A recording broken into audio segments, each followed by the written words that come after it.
हरिंद्रानाथ जी के चरण कमल में प्रणाम करती हूँ। हम सभी शिव शिष्य परिवार के शक्ति स्वरूपा दीदी नीलम आनंद जी के चरणों में प्रणाम करती हूँ।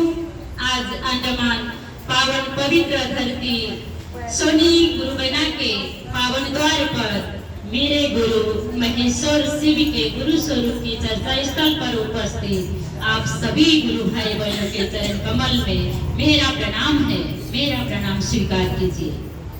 हम सभी शिव शिष्य परिवार के लिए ये पावन अवसर है कि सावन की पावन महीने में हर घर, हर गली, हर द्वार में ये भौतिक जीवन में, ये सीमित जीवन में रहकर हम थोड़ी से समय अपने गुरु शिव को समर्पण कर पा रहे हैं। ये हमारे लिए परम सौभाग्य की बात है।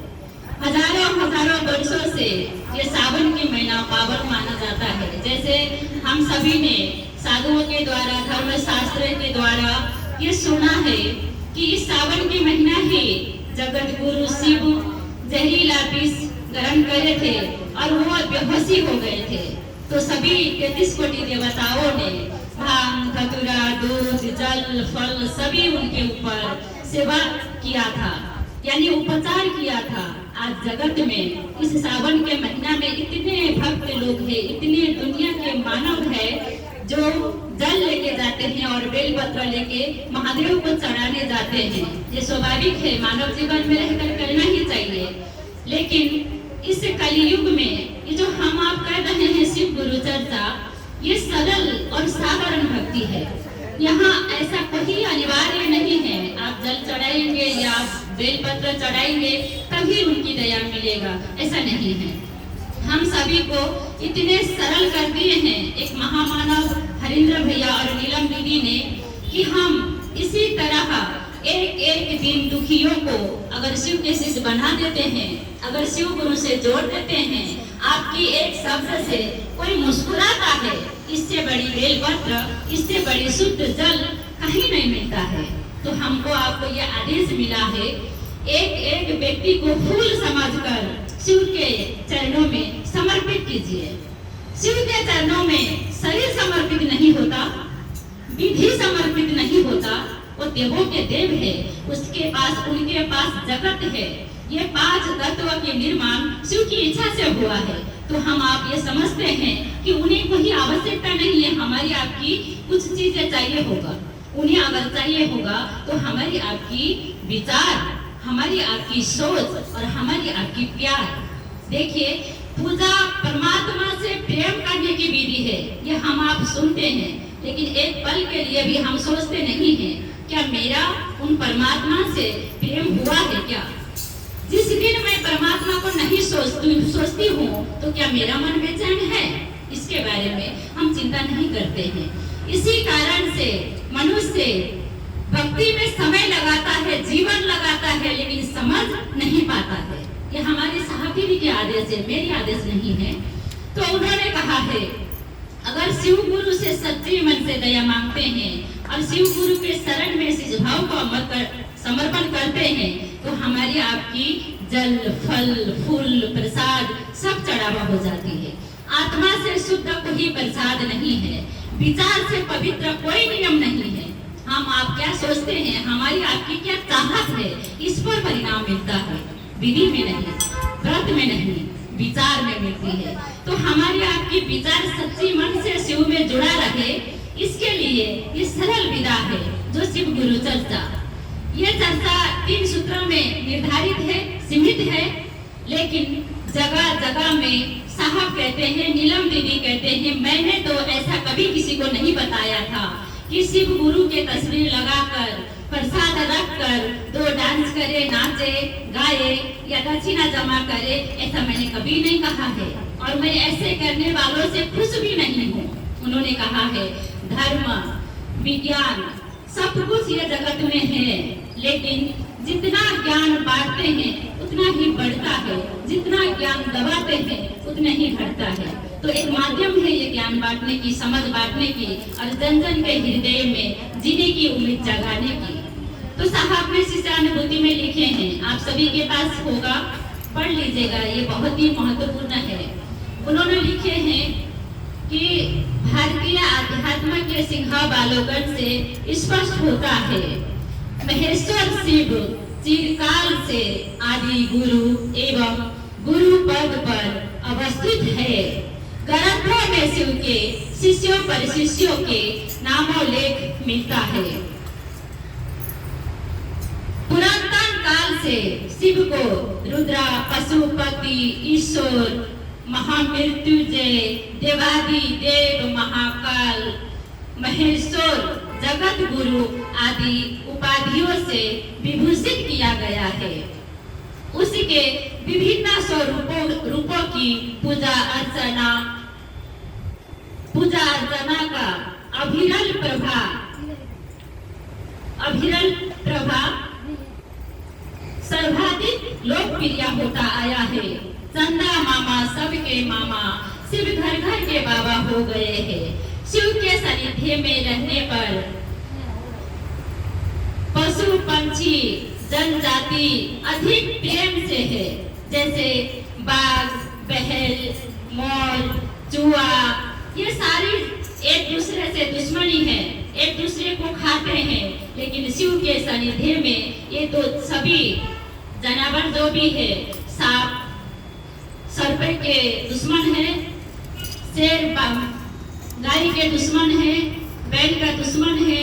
लेकिन जब शिव के सानिध्य में हो जाते हैं, जब शिव की परिधि में हो जाते हैं, सारे दुश्मनी नष्ट हो जाती है, वहाँ प्रेम भाव जागरण हो जाती है। तो हमारे साहब ने कहा है कि शिव से शिष्यता भी एक प्रेम भाव की जागरण है। ये सच बात है। जिन्होंने शिव को सच्ची मन से गुरु माना है, तो उसी तरह एक दूसरे की दुश्मनी होते होते भी हमें प्यार हो जाती है। एक दूसरे से दूरी बनते बनते भी हमें जरूरत पड़ जाती है। तो ये शिव की चर्चा, शिव गुरु की चर्चा, ये 3 सूत्र का पालन जिस प्रकार शिव के तस्वीरों में दिखाया जाता है, मोर, चूहा, सर्प, बाघ और बैल कितने आनंद से बैठे हैं। बाहर मिलेंगे तो एक दूसरे को खा लेंगे, एक दूसरे का आहारा बन जाएंगे। लेकिन शिव ऐसे होने नहीं दे रहे हैं। शिव एक दूसरे में प्रेम जगा रहे हैं, भाव जगा रहे हैं। उसी प्रकार हमारी आपकी दुख, हमारी आपकी कष्ट, हमारी आपकी अज्ञानता गुरु शिव नष्ट करते हैं और ज्ञान की उजागर करते हैं। तो हमको आपको सरल साधारण रूप में शिव को अपना स्वीकार करना है। शिव को अपना स्वीकार करने के लिए न विधि है, न तंत्र है, न मंत्र है। कई बार हम पूजा करने के लिए कोशिश करते हैं, मंदिर जाने के लिए कोशिश करते हैं, तो हमारे पति जो हैं घर में रहते हैं, वो कहते हैं कि बाजार चलो, और हम कहते हैं कि मंदिर चलो। और पति ही कहते हैं तुम मेरी बात नहीं मानोगी, मंदिर जाओगी, मैं हूँ तुम्हारे लिए, तुम्हारे साथ हर जरूरत मैं पूरा करती हूँ, और तुम हो कि भगवान भगवान करती हो। देखिए, इस बात से बहुत ही सारे घर में वाद विवाद हुआ है। बहुत ही सारे गुरु भाई बहना रोते हैं, दुख मन में दुखित होते हैं कि मैं परिवार के सम्मिलित के लिए व्रत रखती हूँ, पूजा करती हूँ, यात्री करती हूँ, धाम जाती हूँ, लेकिन मेरे परिवार नहीं समझते हैं। वो विरोध करते हैं, मुझसे लड़ते हैं, दुश्मनी करते हैं। मेरे पूजा से उनको प्रॉब्लम है, ये शिकायत है हमारी आपके जीवन में, परिवार में है। इसीलिए ये सरल तरीका है। हम पति के साथ बाजार में जाएंगे, होटल में जाएंगे, घूमने जाएंगे, हम बस में जाएंगे, तब भी हमारे मन केवल शिव गुरु को पुकारेंगे।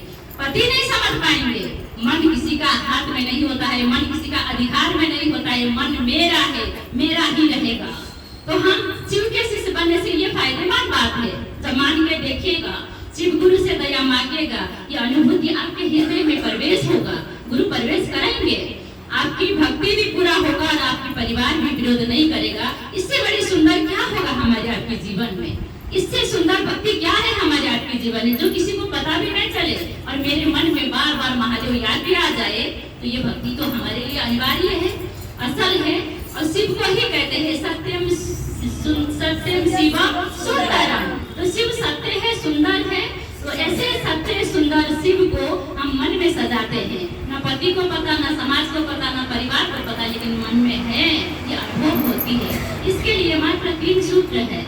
न यहाँ मंत्र है, न विधि है, न कोई धाम है, न कोई मंदिर है।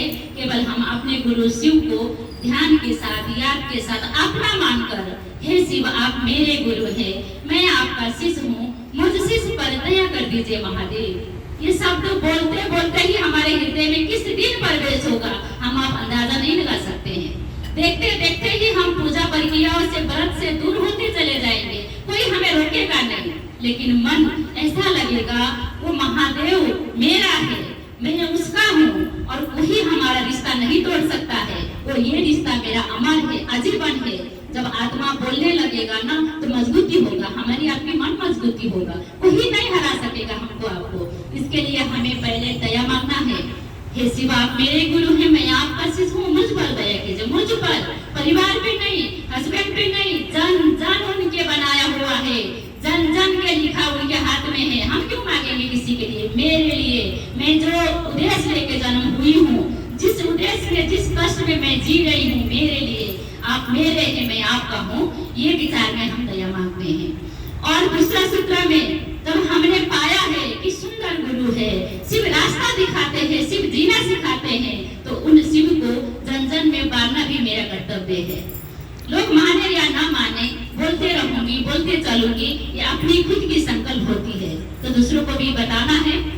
और तीसरा सूत्र में भी हम अपने गुरु शिव को कोई विधि नहीं, कोई समय नहीं, चलते फिरते ही, सोते ही, बैठते ही, जब फ्री टाइम मिलता है, जब काम खत्म हो जाती है, कई बार हमारे मन में बीता हुआ कल, बीता हुआ पल आती है याद, तो हम रो देते हैं, हमारे मन में बेचैनी होता है। वो बेचैनी का सभी दर्द शिव गुरु के शरण में समर्पित कीजिए और 108 बार अपने गुरु शिव को अपना मानकर प्रणाम कीजिए। आप सब